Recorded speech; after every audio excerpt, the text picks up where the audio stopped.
Hi friends, welcome to my YouTube channel Sanjay Academy. कैसे हैं आप सभी लोग। आज हम लोग लेब वाइगोत्स्की के बारे में पढ़ने वाले हैं। देखिए, अगर आप सीटेट को पास करना चाहते हैं तो आपको 3 को तो पढ़ना ही पड़ेगा।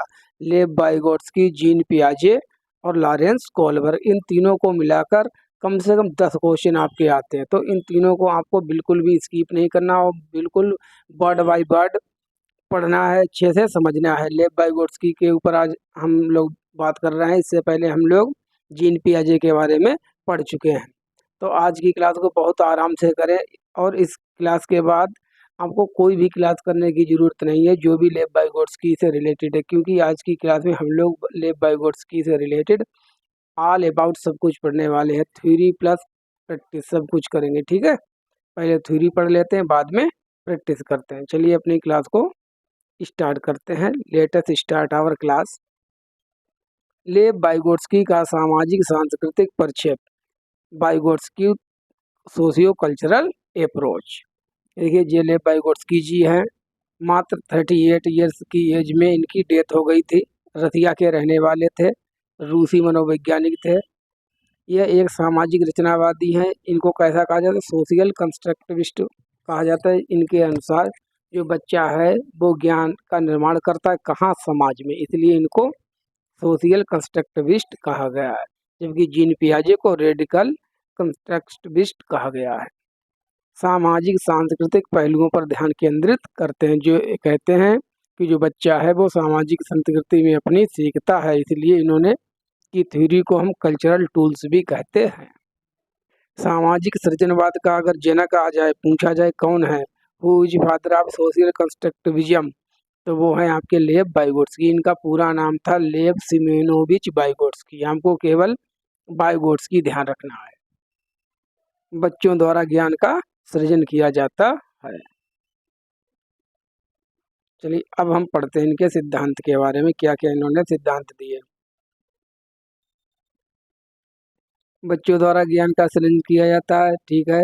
वाइगोत्स्की के अनुसार किसी भी बच्चे का विकास सामाजिक परिस्थिति, ठीक है, सोशल कंडीशंस में ही संभव है। जब तक आप किसी भी बच्चे को उसके सामाजिक संस्कृति से जोड़कर नहीं पढ़ाएंगे तब तक बच्चा नहीं सीखेगा। ऐसा किसने कहा है? ऐसा लेब वाइगोत्स्की जी ने कहा है। बच्चों का संज्ञानात्मक विकास सामूहिक, ठीक है, कलेक्टिव सोशल प्रक्रिया द्वारा संभव ही होता है। इसलिए इन्होंने ग्रुप लर्निंग की बात की है कि जो बच्चे होते हैं वो समूह में सीखते हैं, सामूहिक रूप से ग्रुप बनाकर सीखते हैं, तब उनका जो सीखना है वो अधिक अच्छा होता है, अधिक देर तक वो रुकता है। बच्चे सामाजिक अंतःक्रिया, देखो इन्होंने बात की है सोशल इंटरेक्शन की। सामाजिक अंतःक्रिया के द्वारा बच्चे सीखते हैं, सोशल इंटरेक्शन, इसलिए इनको थ्योरी को हम कल्चरल टूल्स या सोशल इंटरेक्शन अन्य अन्य नामों से जानते हैं। वाइगोत्स्की के अनुसार विकास कैसी प्रक्रिया? विकास एक सतत प्रक्रिया। जबकि जीन पियाजे के अनुसार विकास कैसी प्रक्रिया है? एक असतत प्रक्रिया। लेकिन जब नाम दिया जाए लेब वाइगोत्स्की, तब जो है विकास एक सतत प्रक्रिया है। Development is continuous process. विकास एक सामाजिक प्रक्रिया है, सामाजिक अंतःक्रिया पर निर्भर करती है, ठीक है। इनके अनुसार जो विकास है वो कैसा है? वो एक सोशल इंटरेक्शन के द्वारा ही संभव है। इस सामाजिक अधिगम के फलस्वरूप संज्ञानात्मक विकास संभव होता है। Cognitive development through social interaction. ये कहते हैं कि जो बच्चे का विकास होता है, संज्ञानात्मक विकास होता है, मस्तिष्क का विकास होता है, वो सामाजिक अंतःक्रिया के ही कारण होता है।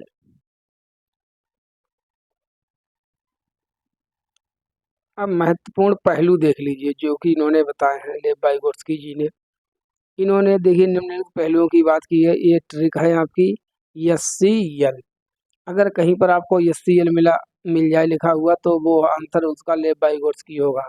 यस का मतलब क्या? यस फॉर सोशल इंटरेक्शन, सामाजिक अंतःक्रिया की बात की जाए कहीं पर। सी फॉर कल्चर की बात की जाए। एल फॉर लैंग्वेज, भाषा की बात की जाए अगर किसी भी क्वेश्चन में, तब उसका आंसर क्या होगा? लेब वाइगोत्स्की। अभी हम लोग थ्योरी के बाद अभी प्रैक्टिस करेंगे तब ये सामने आएंगे हमारे क्वेश्चन। वाइगोत्स्की का मानना है कि भाषा का विकास सामाजिक अंतःक्रिया से होता है। जो लैंग्वेज डेवलपमेंट में बहुत ज़्यादा रोल निभाते हैं। किसका? सामाजिक अंतःक्रिया का, सोशल इंटरेक्शन का। भाषा व्यक्ति के लिए सबसे बड़ा यंत्र है। इसके द्वारा हम एक दूसरे के साथ बातचीत कर पाते हैं और ज्ञान का सृजन करते हैं। Language is a tool. अगर लैंग्वेज टूल की बात की जाए तब भी इसका आंसर क्या होगा? लेव वाइगोट्स्की। सम अदर इम्पोर्टेंट टर्म्स देख लीजिए कौन कौन सी टर्म है जो इन्होंने दी हैं।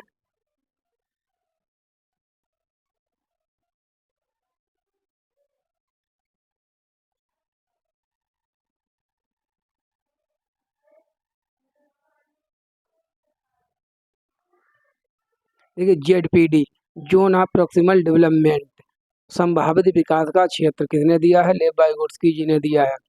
Zone of potential development, more knowledgeable others, MKO आ जाए तो एमकेओ किसने दिया है? एमकेओ भी किसने दिया है? लेव वाइगोट्स्की जी ने दिया है। Anybody who knows more in a particular area, इसको हम एक्सपर्ट भी कहते हैं। इसके फोल्डिंग की बात किसने की है? लेव वाइगोट्स्की जी ने की है। अब ये समझ लीजिए कि जो जेडपीडी होता है क्या? जेडपीडी ऐसे समझिए सर्किल के माध्यम, जैसे जे है बच्चा, ये बच्चा है, ये बच्चे का वास्तविक विकास क्षेत्र है। ठीक है, वास्तविक विकास क्षेत्र। अब ये है संभावित, यहाँ तक बच्चे का विकास हो सकता है। तो वास्तविक विकास क्षेत्र और संभावित विकास क्षेत्र के जो बीच का अंतर है जे, इसको ही हम कहते हैं जोन ऑफ प्रॉक्सिमल डेवलपमेंट, संभावित विकास का क्षेत्र। वास्तविक विकास क्षेत्र समझने पर ध्यान दीजिए, वास्तविक विकास क्षेत्र ये है और ये है संभावित विकास क्षेत्र। तो संभावित विकास क्षेत्र और वास्तविक विकास क्षेत्र के जो बीच का अंतर होता है उसको ही हम कहते हैं जोन ऑफ प्रॉक्सिमल डेवलपमेंट।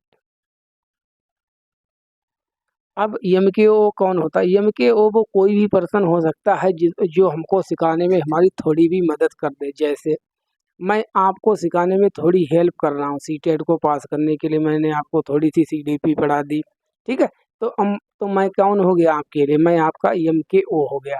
सबसे ज़्यादा एक चीज़ ध्यान में रखना, एमकेओ से रिलेटेड एक चीज़ पूछी जाती कि एमकेओ की एज कम होती है कि ज़्यादा होती है? सीखने वाले से एमकेओ की एज ज़्यादा भी हो सकती है, कम भी हो सकती है, एज मैटर नहीं कर सकती है। जैसे आप लोग पढ़ रहे हैं, हो सकता है आपकी एज हमसे कम हो या हमसे ज़्यादा भी हो सकती है, लेकिन मैं आपको सीखने में मदद तो कर रहा हूँ किसी फील्ड में। हो सकता है अन्य किसी फील्ड में आप सीखने में मेरी मदद कर दें तो आप मेरे लिए एमकेओ हो जाएंगे। ठीक है, तो जो भी हमारी सीखने में मदद करे उसको हम एमकेओ कहते हैं। इसके फोल्डिंग क्या है? अब मैं एमकेओ हूँ, मैं आपकी सीखने में मदद कर रहा हूँ, तो मदद करने की प्रक्रिया है जो, उसको ही हम इसके फोल्डिंग कहते हैं। आगे एग्जाम्पल सब अभी आगे आएंगे, जैसे हिंट है, हाफ सॉल्व्ड प्रॉब्लम थे ये दी जाती हैं, ये किसका उदाहरण है? ये सब इसके फोल्डिंग का उदाहरण है। तो एक बार क्वेश्चन पूछा गया था कि एक बच्चे को आधी समस्या का हल दे दिया जाता है, उससे कहा जाता है कि अपने आप से पूरा करो, तब ये किसका उदाहरण है? तब ये इसके फोल्डिंग का उदाहरण है। देखिए ऐसे आप समझ सकते हैं इनकी थ्योरी को, लेव वाइगोट्स्की की। ये जेडपीडी हो गया, ये सोशल लर्निंग हो गया, सामाजिक अधिगम हो गया, ये इसके फोल्डिंग है। ये तीनों कैसी होती हैं? आपस में गुथी हुई होती हैं, आपस में इंटर रिलेटेड होती है। चलिए, आई होप क्लियर हो गया होगा। नेक्स्ट चलते हैं। देखिए कितना अच्छा एग्जाम्पल है जेडपीडी का, इसके फोल्डिंग एम के हो। ये फादर हैं, पिताजी हैं, ये अपनी बच्ची को साइकिल चलाना सिखा रहे हैं। तो ये देखिए, ये बच्ची को साइकिल चलाते समय पकड़े हुए हैं, तो ये मदद कर रहे हैं अपनी बच्ची की सीखने में। तब ये कौन हो गए? एम के हो गए, एम के ओ हो गए, मोर नॉलेजेबल अदर्स हो गए। ठीक है, बच्ची सीखने वाली हो गई, लर्नर हो गई। अब जो मदद करने की प्रक्रिया है इसको हम इसके फोल्डिंग कहेंगे।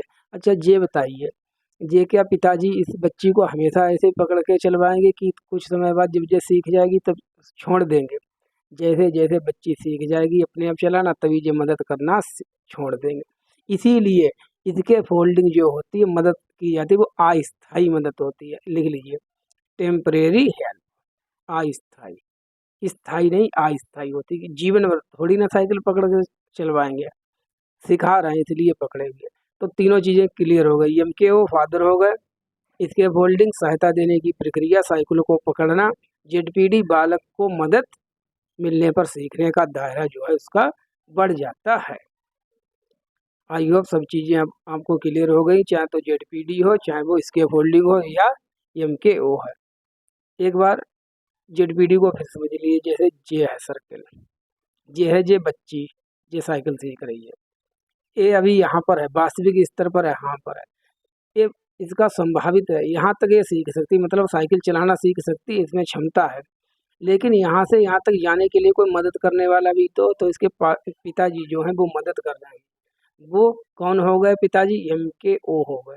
और मदद करने की प्रक्रिया क्या हो गई? स्कैफोल्डिंग। और इन दोनों के बीच के अंतर को ही हम वास्तविक विकास स्तर और संभावित विकास स्तर के अंतर को ही हम कहते हैं जोन ऑफ प्रॉक्सिमल डेवलपमेंट।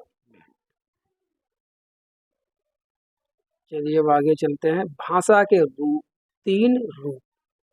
लेव वाइगोत्स्की जी ने भाषा के 3 रूप बताए। बच्चे जो होते हैं 3 प्रकार की भाषा की यूज करते हैं। ये बहुत बार पूछा गया क्वेश्चन, सबसे ज़्यादा प्राइवेट वाला पूछा जाता है। Social speech, private speech, silent inner speech. क्या है ये? जो सोशल स्पीच होता है जब बच्चा अपने से अधिक अलग अलग लोगों से बात करता है, जैसे अपने मम्मी पापा हैं, भाई बहन है, मतलब घर परिवार में जब दूसरों से बात करता है तब उसकी बात को हम कहते हैं सोशल स्पीच। उदाहरण मतलब दुनिया से बातचीत करना। कितनी उम्र में बच्चा बात करने लगता है? लगभग 2 साल का होता तभी बातचीत करने लगता है, तो उसकी बात को हम कहते हैं सोशल स्पीच। प्राइवेट स्पीच क्या है? एक बच्चा, जब बच्चे स्वयं से खुद को बोल बोल कर अपने आप को डायरेक्शन देते हैं, अपने आप से बात करते हैं, तो उसको हम प्राइवेट स्पीच कहते हैं, इनर स्पीच कहते हैं। ठीक है। क्वेश्चन ऐसे पूछा गया था एक बार, 8 दिसंबर 2019 पेपर नंबर फर्स्ट में आया था कि एक नजमा नाम की लड़की है, वो अपना किसी गेम को बना रही थी, ठीक है, और पजिल बना रही थी, याद आ गया, पजिल बना रही है। वो अपने आप को डायरेक्शन देती कि अरे मेरा ब्लू वाला पजिल कहाँ गया, मेरा नीला वाला कहाँ है गुटका, अरे मैं तो भूल ही गई, वो तो आज लेके ही नहीं आया। इस तरीके से बच्ची अपने जो है पजिल को बना रही थी, तो वो इस तरीके से अपने आप से बोल बोल कर अपने आप को डायरेक्शन दे रही, तो उसकी स्पीच को किसने प्राइवेट स्पीच कहा है? लेव वाइगोत्स्की जी ने कहा है। ध्यान रखना, इससे क्वेश्चन बहुत आता है। साइलेंट इनर स्पीच, अब बच्चा बोल के बात अपने आप से स्वयं से नहीं कर रहा, मन में ही मन अपनी बातें कर रहा है। लगभग 7 वर्ष से अधिक बच्चे ऐसे करते हैं, इसको इन्होंने कहा है साइलेंट इनर स्पीच, मौन आंतरिक बात। तो ये तो 3 प्रकार की बातें हो गई। फिर एक बार इसको देख लीजिए, जेडपीडी क्या है? जिस दायरे में किसी की मदद से बच्चे का संभावित विकास होता है उसे हम जेडपीडी कहते हैं। एमकेओ, कोई छोटा या बड़ा है, इसमें एज मैटर नहीं करती है। एमकेओ में स्कैफोल्डिंग, टेम्परेरी हेल्प, ठीक है, परमानेंट नहीं, टेम्परेरी हेल्प, अस्थायी तौर पर की गई मदद।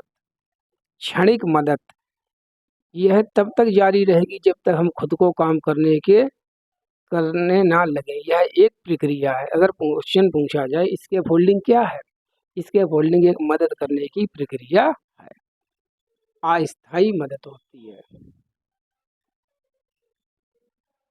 देखिए ये है, ये बच्ची है, ये अपना गेम बना रही है कुछ, और ये इसकी मम्मी इसकी मदद कर रही है इसके सीखने में, बनाने में, ठीक है। तब ये कौन हो गई? ये हो गई एमकेओ, बच्ची हो गई लर्नर, और जो मदद कर रही, मदद करने की प्रक्रिया क्या हो गई? इसके फोल्डिंग। आपको लग रहा होगा कि सर ने इसके फोल्डिंग की हिंदी नहीं बताई। इसके फोल्डिंग की 4 हिंदी होती हैं, पाड़, मचान, ढांचा, आलम्बन। तो आप उनके चक्कर में मत पड़िए, हो सकता है 5वीं भी वो रख दें कहीं ट्रांसलेट करके, इसके फोल्डिंग को आप इसके फोल्डिंग ही याद रखिए। तब एमकेओ भी हो गई, इसके फोल्डिंग हो गई, और ये बच्ची सीख रही है। अब हम लोग करते हैं क्वेश्चन, देखिए क्वेश्चन कैसे पूछे जाते हैं।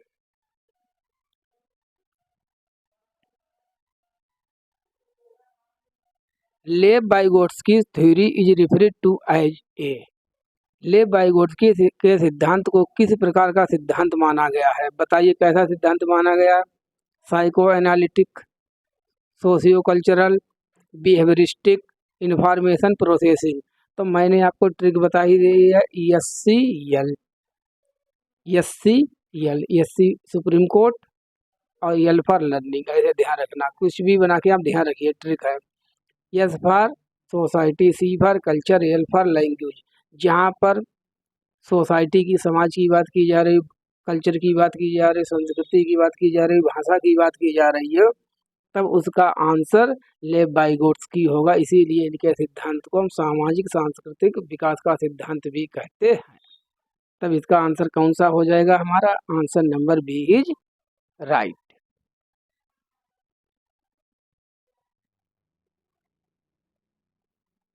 B is right.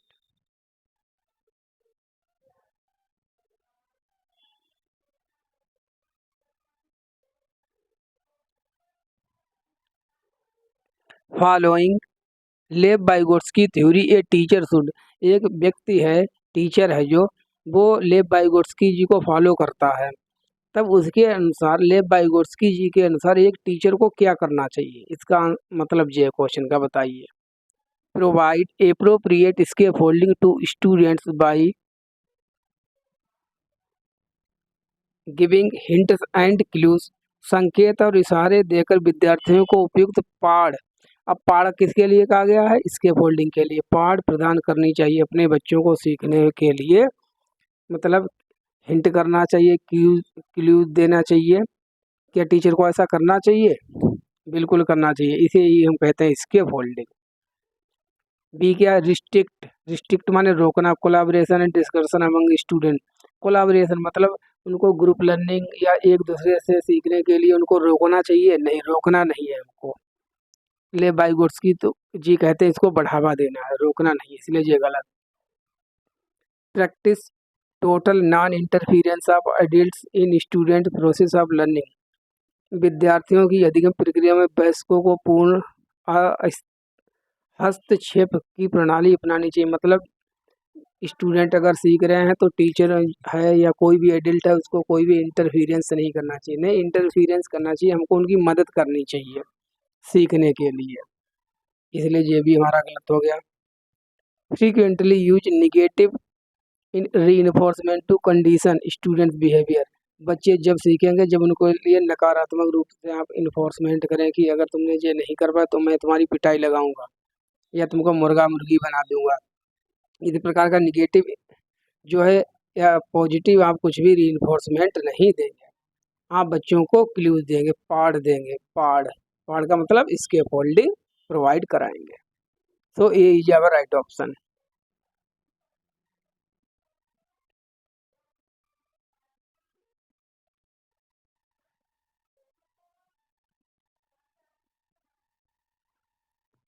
The idea that language facilitates cognitive development has been proposed by। मतलब निम्नलिखित में से ऐसे कौन से मनोवैज्ञानिक है जिसने कहा है कि बच्चे का जो विकास है, संज्ञानात्मक विकास है, कोग्निटिव डेवलपमेंट, वो भाषा के द्वारा जो है सुगम होता है। भाषा के द्वारा बच्चा अच्छी प्रकार से सीखता है, उसका संज्ञानात्मक विकास अच्छा होता है।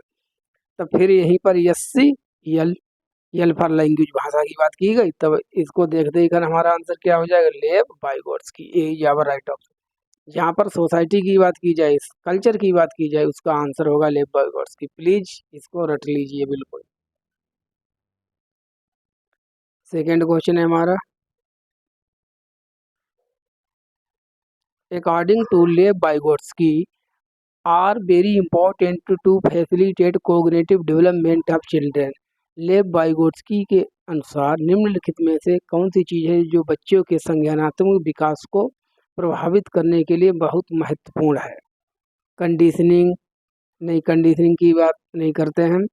पनिशमेंट तो होगा ही नहीं। रूट मेमोराइजेशन निगेटिव वर्ड है, वो तो देखते ही घन गलत हो गया। तो कल्चरल टूल्स, देखिए आ गया यहाँ पर कल्चर, संस्कृति की बात की गई, सांस्कृतिक उपकरण। यस सी यल, सब यहीं से आंसर मिलेंगे आपको, बस इसको ध्यान रखना है। ये अभी हमारा लेटेस्ट में क्वेश्चन पूछा गया था, जनवरी 2024 सेकेंड पेपर में क्वेश्चन ये आया था। According to Lev Vygotsky, what is the role of teacher in facilitating cognitive development? बच्चे के संज्ञानात्मक विकास में किसका रोल है?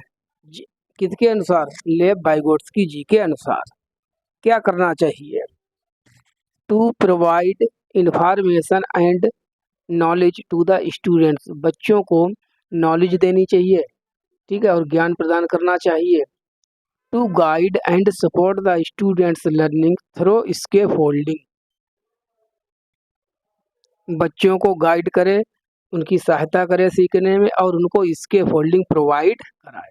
तब स्कैफोल्डिंग देखिए आ गया, ठीक है, तब यही हमारा आंसर हो जाएगा सेकंड। एक टीचर होने के नाते आपका रोल यही रहेगा कि आप बच्चों को सीखने में उनको गाइड करें और उनकी मदद करें। किसके द्वारा? स्कैफोल्डिंग के द्वारा। देखिए इसको हिंदी में क्या लिखा गया है? आलंबन। आलंबन के माध्यम से छात्रों के सीखने का मार्गदर्शन और समर्थन करना। स्कैफोल्डिंग की जो हिंदी है वो 4 है, अगर कोई लिखना चाहता तो लिख लीजिए। ये देखिए स्कैफोल्डिंग,